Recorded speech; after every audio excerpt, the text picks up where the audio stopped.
One thing that people might not know about me is that as a risk management professional, I actually consider myself to be a little bit of a risk taker. I'm not afraid to do things that some people might consider a little bit risky. What I might do though is that if it seems a little extra, I may actually do a little research first just to get an idea of what it's about, what it entails, and where the risks are before I make my decision. But I actually like to try new things and to try things that are very out of the box. Well, last year I went shark diving and everybody was very surprised, but what they didn't know is that I researched that for like a month before I went. So that I actually knew it wasn't as big a deal as people thought. So the truth of the matter is when I explained how it was and what the actual activity entailed, I think people realized we were not actually out in the open water drowning with sharks biting our ankles. It was actually pretty safe. What I will typically do on a normal, non-activity type weekend, I would usually be watching television, I may read a book. I have 2 dogs, I may play with those a little bit, depending on how hot the sun is. But on another weekend, you know, if my friends are hanging out, I would go liming, I would go partying, that kind of thing. So it just depends on the weekend. When I came to the FSC, I came on as the Director of Risk Analytics, which would have looked at the processing and analysis of data that comes in from the entities that we regulate. So we looked at the micro-prudential type of data, which looks at the entities on an individual level.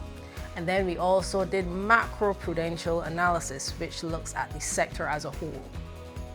After that, I would have transitioned into doing just risk, where I would have been focused on the development of the risk management framework here at the FSC.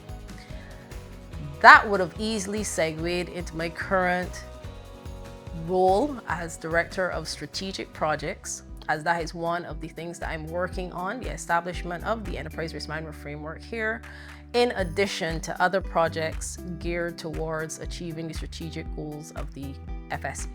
When you say strategic projects, these are basically initiatives that assist in achieving the organization's long-term goals.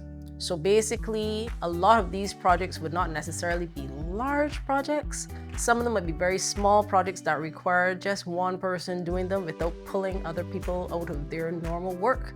But other things might also require some degree of coordination of other people doing some of the work or sharing any work that I would have to do to get these initiatives completed. A typical day for me is not really filled with a lot of planning and strategizing. It is more coordination, research, and prioritization of tasks. So when you have a few pieces, little pieces of different projects, for example, it is easier for me to pull out the things that are most critical, focus on that for a bit, and then move to the next task.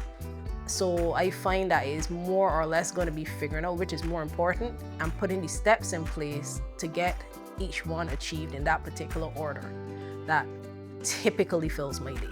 In managing the strategic projects that I deal with, while I do have to look at the bigger picture in most cases, what I find helps me to break it down into manageable parts is a checklist. I like checklists, I like planning, I like step-by-step organization. It helps me to keep sane. It helps me in terms of coordinating other people, because then it's easier to know what comes next, what should be happening now. And it also absolutely helps with not forgetting parts that are critical.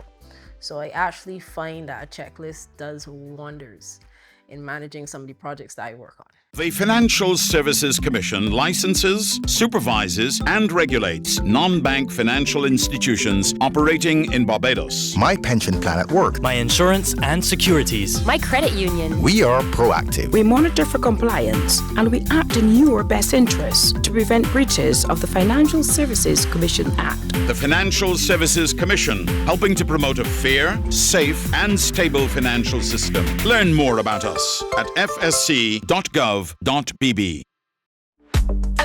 Financial Services Commission, gatekeepers guiding your way. FSC is here to stay. Integrity, excellence, leading, that's right, for a stable future shining bright. FSC, we stand for you, keeping finances strong and true. Insurance, pensions, securities, and credit unions too. With FSC, we'll see it through, building trust in all we do. Regulation that's fair and right. With FSC, your future's bright. FSC, we see it through, building trust in all we do. Regulation that's fair and right. With FSC, your future's bright. FSC, we see it through, building trust in all we do. Regulation that's fair and right. With FSC, your future's bright.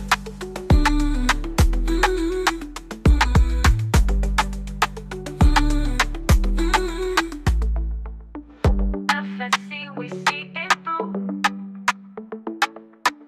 Regulation that's fair and right. With FSC, your future's bright. Hi, I am Gayle Marshall, and you are watching FSC Speaks. At the FSC, we are currently working towards FSC 2.0, where we're working towards becoming a better organization, more effective at what we do. And one of the focuses associated with that is that we're trying to become a more future fit organization. A big part of that is looking at the way we manage our risk. Now, as a regulatory organization, risk is very important in all aspects of what we do, whether it's the core function or even the operational aspects. So the part that I am working on, which I'm very, very excited about, is the Enterprise Risk Management Framework, which looks from an overarching perspective at the organization and the way risk is managed across the board. In terms of inspiration, ideas, anything like that, I am a research girl to the core. I always have a phone nearby or in my hand, and one of the quickest things I do if I hear a word is unfamiliar or I come across a concept that I didn't know, I'll grab it and I'll just do a little Google.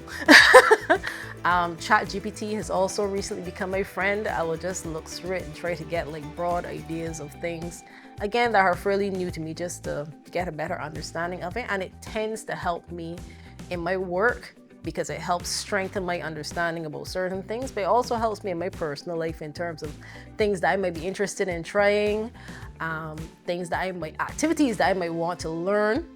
And I actually find that very beneficial to me. If I have a choice between podcasts, books, or Netflix, I would easily say books.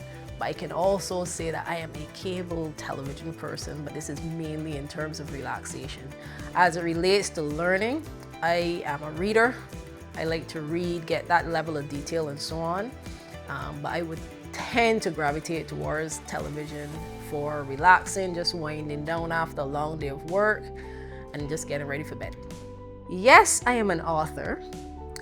I have actually published one book, a few articles, and I have some other concepts that I'm currently playing with for development.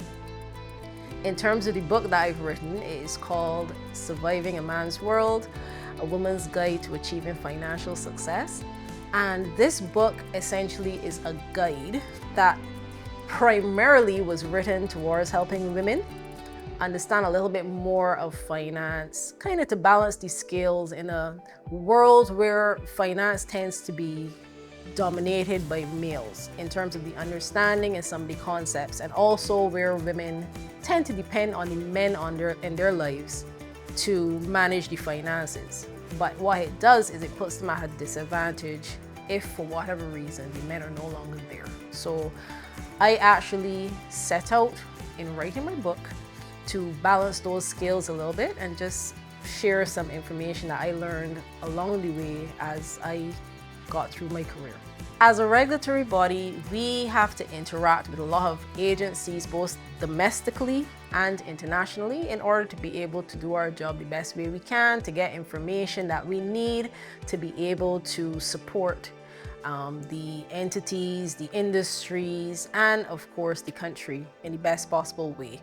So what that means is it requires, in my job as strategic projects, for me to collaborate a lot, not only internally with other staff in terms of getting things done, but also with other agencies like the Central Bank, our sister regulator, as well as other agencies like BIBA, Invest Barbados. We also have some international ones.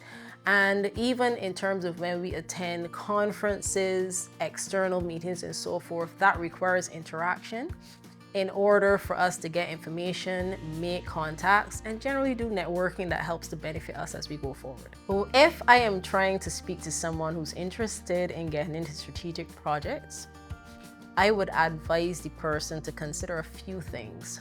One, you have to be willing to learn, to adjust, and also generally to just have the attitude, because a strategic project can essentially be pretty much anything.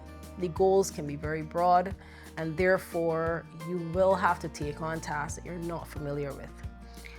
I would also say it would be beneficial if you're good at research. Learning is a big part of it. I enjoy learning, so it's not a problem for me, but everybody may not like the way that the job changes and the different requirements change and the tasks, but I enjoy it. It helps me to learn a lot of different things that I may not have come across previously in my career. It also exposes me to things that maybe I might never even have conceived of before, and it might be able to help me not only professionally but personally. It is an excellent opportunity. It is an excellent area, and I would encourage anybody to get into it as long as you're willing to do what it takes.